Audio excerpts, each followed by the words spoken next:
Hey everyone, good morning. I'm back out here in my floating blind.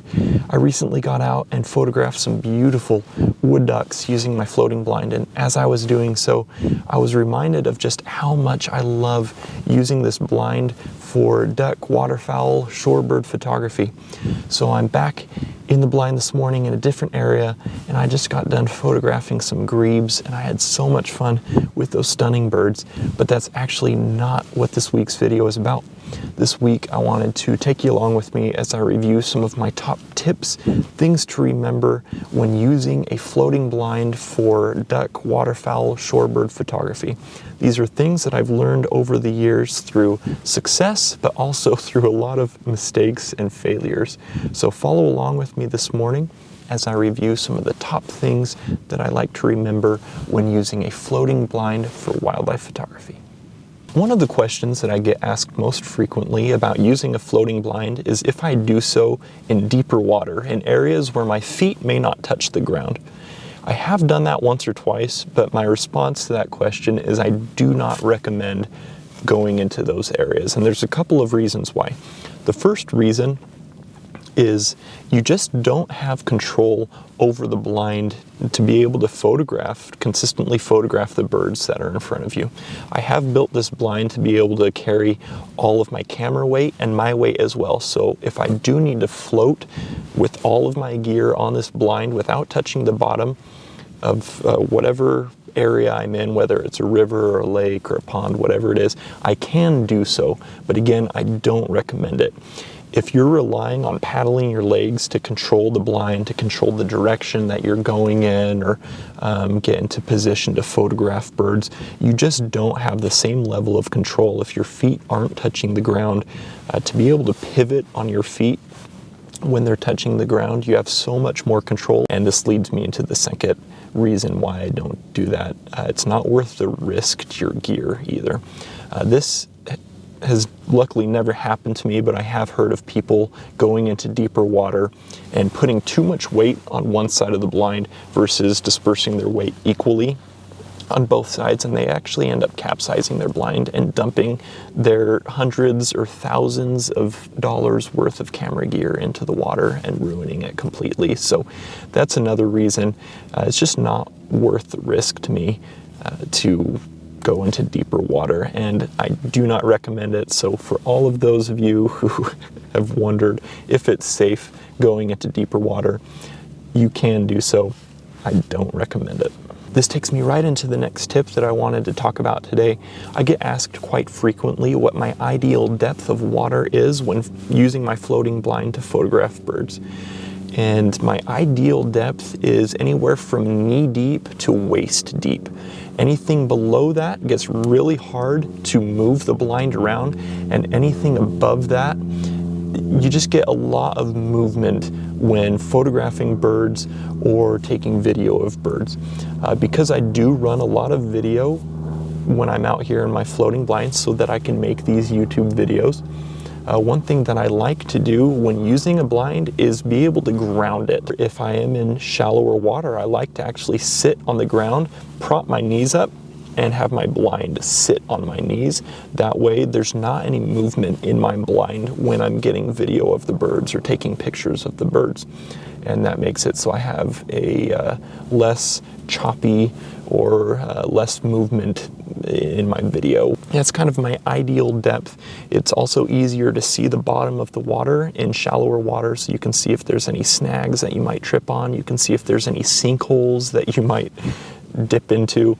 And with shallower water, if there were to be a sinkhole or something that you stepped in, that's going to have to be a really deep hole for you to get all the way down to end up flooding your waders or something like that. So I do like to stick to more shallow water, but not too shallow, because again, that makes it a little bit more difficult to photograph wildlife. One thing to keep in mind when using a floating blind is that you need to treat it like you would a blind on solid ground. So when you're setting up a blind on solid ground, you need to go there in advance. You need to figure out where the wildlife are most likely to be. You then set up your blind, you get in your blind, and you wait for the wildlife to come come to you. You're not picking up that blind and chasing after animals hoping to photograph them. That's not how you use a blind for photography. The same thing applies for a floating blind. I've seen a lot of videos of photographers going out in these floating blinds, and they're able to get some pictures by pursuing the birds in the blinds, by going to the birds using the blind. And these blinds are a lot easier to move than blinds you would use on solid ground, but I've found from my years of using these blinds that the best way to photograph the birds is to treat it, again, like a blind you would use on solid ground. Is you go in advance, you find out where the birds are most likely to be, you get there before the birds get there, you set up the blind, and you wait for the birds to come to you. If you do so, the birds will come in. You'll be able to get pictures of them swimming right towards the blind. They will hang out right around the blind because, again, you're just a stationary part of the landscape at that point. As soon as you start moving the blind, trying to get to birds, you're a moving part of the landscape at that point, and it alerts them something isn't normal about the blind, and they will disperse pretty quickly. So even though these blinds are easy to move on the water, it's easy to pursue birds in them. I don't recommend doing that. You're going to get a lot less pictures of the birds by doing that versus if you were to set up and use it as a stationary blind on the water. The next thing that I like to remember when using a floating blind is to, when possible, avoid large open bodies of water. Now there's a couple reasons why I avoid these areas. First reason being, it gets really hard to track a subject, to get pictures without your lens bobbing up and down, or to get video footage on these large water surfaces. The reason being is you feel every movement in the water in these large open areas. If a boat passes a mile away, if there's a slight breeze, you start to get ripples in the water, even the gravitational pull of the moon, or tides, whatever you have to deal with out in these large open bodies of water. You will feel every movement, and it gets really hard to control the blind, to control the camera in these larger areas. Even if you have grounded the blind on something, you still feel the movement of any ripple in the water, and it just gets hard to photograph wildlife. So the areas that I like to stick to, rather than these larger open areas, are very slow moving rivers, especially if there's an area along the bank that is very calm and not affected by the pull of the river, or ponds, marshes that are broken up by a lot of reeds or vegetation where you don't feel the movement in the water.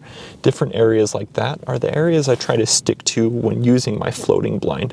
I'm out here this morning photographing these grebes, and I am in a very large open body of water, and it made it really hard to photograph the birds. First, because again, I'm feeling every single ripple out here. It's extremely calm out here this morning, but there's still a lot of movement in the blind. You might be able to see it bobbing up and down in this video. It just makes it, again, really hard to control.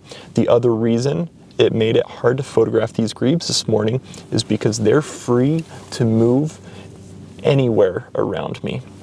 Again, like I mentioned earlier, I'm not pursuing the birds out here. That alerts them that something is off about the blind and you're not going to be able to photograph them. So I picked my spot out here this morning to photograph these grebes. I hunkered down and waited for them to come to me. I was able to get some pictures of them, but I saw so many grebes off in the distance everywhere else that I couldn't photograph because they were too far away. And larger bodies of water just make it harder to determine where the birds are going to be able to photograph them.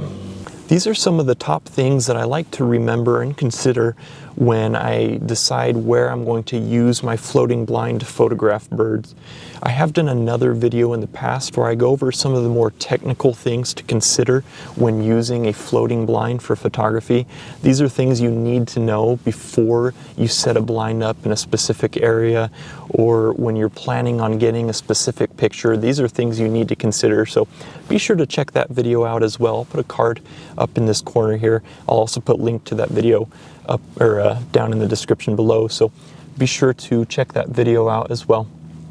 These are all important things to consider when using a floating blind. Last thing that you want to remember is your camera gear is floating just inches above the water, and I get a lot of people asking if I'm ever uncomfortable using a floating blind in water. As long as I remember the things that I've talked about in this video and my previous video that I referred to, I feel pretty comfortable, but there always is the chance of you damaging camera gear because, again, your gear is just inches above the water. So that is probably the most important thing to consider when using a floating blind is, do you personally feel comfortable with your camera gear sometimes just inches above a large body of water? And yeah, that's something that is going to be up to you to decide. I love this type of photography personally. It's one of my favorite types of photography, but I do acknowledge the risk that is involved as well, and I do understand that risk. So it's something that I am fine with personally, but that's something you're gonna have to decide on your own. I hope you've enjoyed this week's video. Please, if you have any questions regarding floating blinds, the type of photography that I do, anything like that, just let me know. I love talking about this type of photography. It's something that I'm quite passionate about at this point. So let me know any comments or feedback, any questions that you may have. And if you've personally used a floating blind before, I'd love to hear some of your top things to remember when engaging in this type of photography. Thanks so much for following along this week. I hope you guys have enjoyed this week's video. I hope you found it helpful, especially if you're planning on using a floating blind in the future to photograph ducks or waterfowl or shorebirds. It truly is an amazing way to photograph wildlife. Thanks for following along. We'll see you next week.